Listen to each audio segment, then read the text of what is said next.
Welcome back to Bull Sessions here on 680 KFEQ. You can email your questions or comments to bull@willcross.net. Once again, here's Randy Baker and agronomist Brad Law.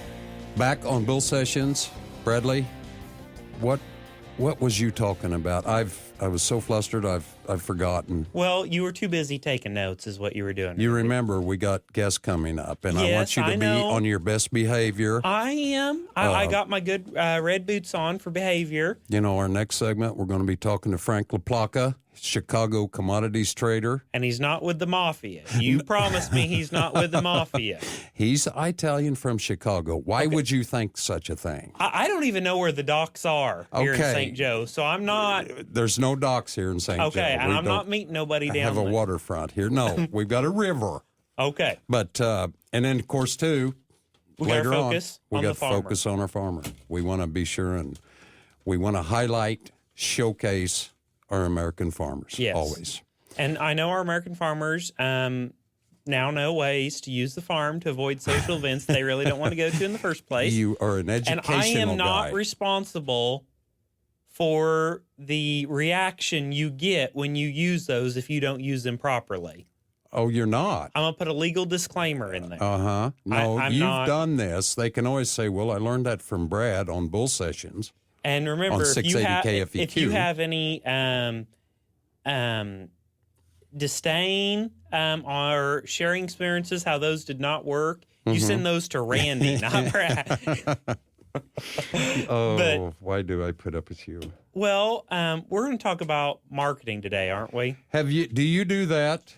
Do you tell me? I'm almost afraid to ask. Tell me about your marketing experiences. We've got to do that as farmers. It's critical now. It's getting very important. We can't just go out and plant something and go back and harvest and take it to town and get a big check. We've got to manage. So you're wanting inside my head. Well, Do I you don't know realize- if that's what I'm after, but You realize the inside of my head is like the Autobahn, yeah. but with farmers with diesel pickups with bale beds and ranch hand bumpers on there. All that. And they're driving like they got cows out, Randy. Yeah. I know. I mean, that's the inside That's of my you. head. That's the thoughts and everything buzzing around in there. So can you even spell market? It starts with an M. Okay. What do? Do you ever hedge? Do you put calls? Or, Well, I puts the grain in the truck and I calls the elevator and price the grain. Okay. We are on the same process. We're on the then. same process. This is why I want to call Frank and have him to try to enlighten. I'm sure our listeners already know all of this stuff, but to help you and me along our way, because I get lost at times. I have bad personal examples of myself marketing grain. Such as? Okay. We're going to talk about the first time I was forward contracting some grain, and I did some soybeans. Mm-hmm. So I thought the price of beans were good, and it was better if you contracted them in the future a little bit than if you made delivery right then. And the nice lady at the elevator told me that. Uh-huh. So I was like, well, that was awful nice of her. I'll just do that. We'll do that. You know, then I can I'll haul a load now, and then that'll keep me through. And then next month I'll haul another few loads. Easy. You know what happened by the time I contracted and when I actually made delivery? What, it didn't go the way that you thought? It went up $1. Oh. It went up $1. And you'd done forward contract. I done forward contracting. Knowing you, I bet your feelings was crushed. Yes. $1 a bushel. $1 a bushel. So. And always that guy behind you that did do it, he's laughing at you, right? Right. Well, and you think about this. Okay, it takes about by the time I get backed in under the auger and I load with the auger, then I drive 2 hours to Kansas City. Yep. I sit in line for 2 hours, and then I drive home for 2 hours. Mm-hmm. That's a long time. And you're thinking about that dollar the whole time. The whole time. You've got to move forward. You know, it makes you want to rock in this. What are you doing now? It's a sad song. This is how I felt. This is inside your head. Bradley, I'm touched. You actually have a heart. What might have been. See, that's little Had Texas. You know, that's a classic country song. Miles, how does he rope you into these things? But you know, that was bad for, you know, that was a bad experience for me. But I got over it. And you're still emotional over it. I'm still mad about it. Okay. Oh, mad. I'm still mad about it. There's process. So you just quit? Well, no. I thought, well, I'm not going to do that with beans no more. Mm-hmm. Okay. Well, you know, sometimes you need that excuse that we talked about earlier in into June, 1st of July to get out of social events. You plant wheat. Well, they had a rally in the winter. And I thought, man, I've never sold wheat for that. Good deal. So I contracted some wheat.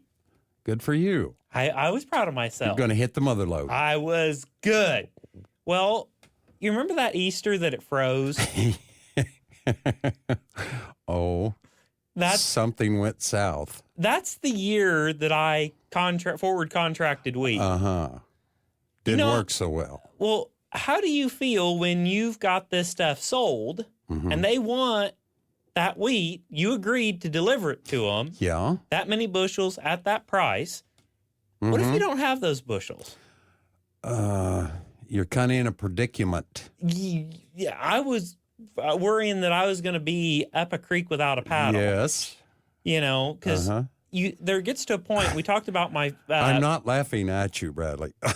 I know that is that is an awful feeling. Okay, after that freeze, and you read all the articles about the freeze and everything going on, and you go out, you look at your wheat, you look at it and say, is it hurt? Is it not? I don't know. Yeah.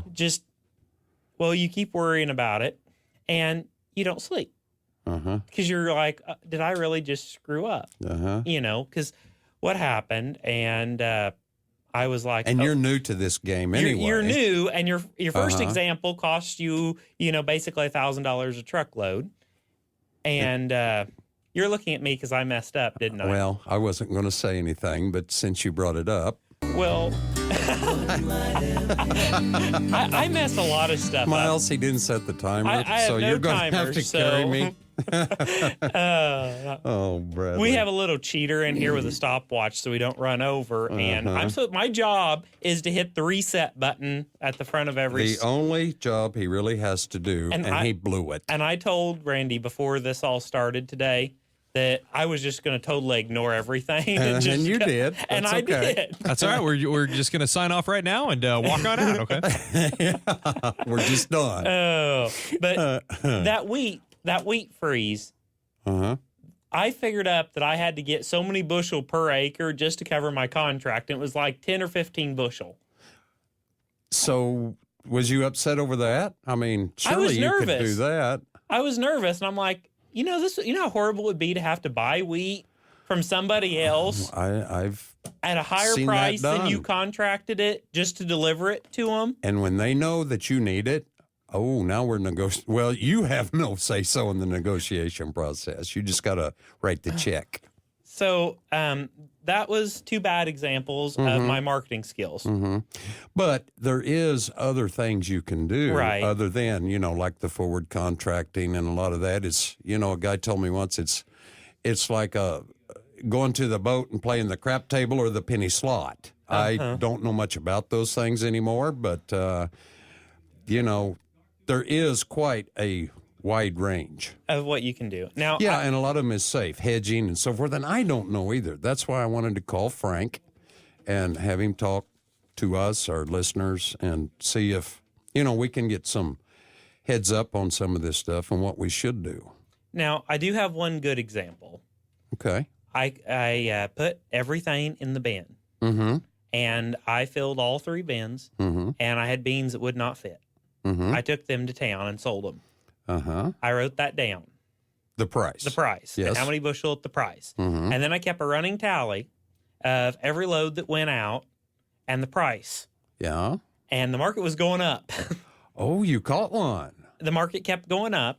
And if I would have sold all of my beans at harvest versus what I averaged, it paid for the diesel pickup that I still have.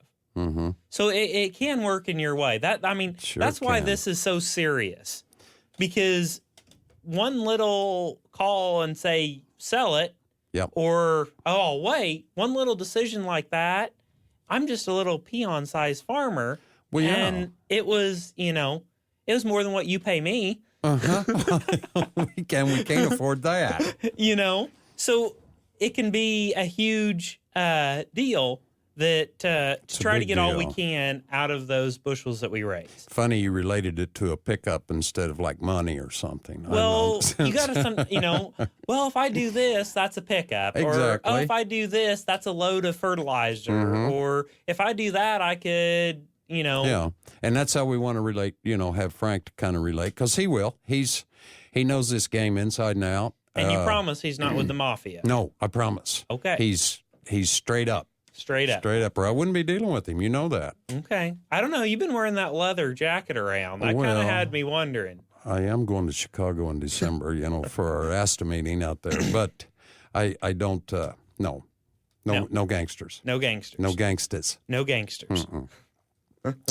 Any other marketing My marketing brilliancies that you can share with your... I remember when I started getting more involved in the farm, and we got our semi-trailer, and the first beans in our semi-trailer that went to the elevator were $5.13 a bushel.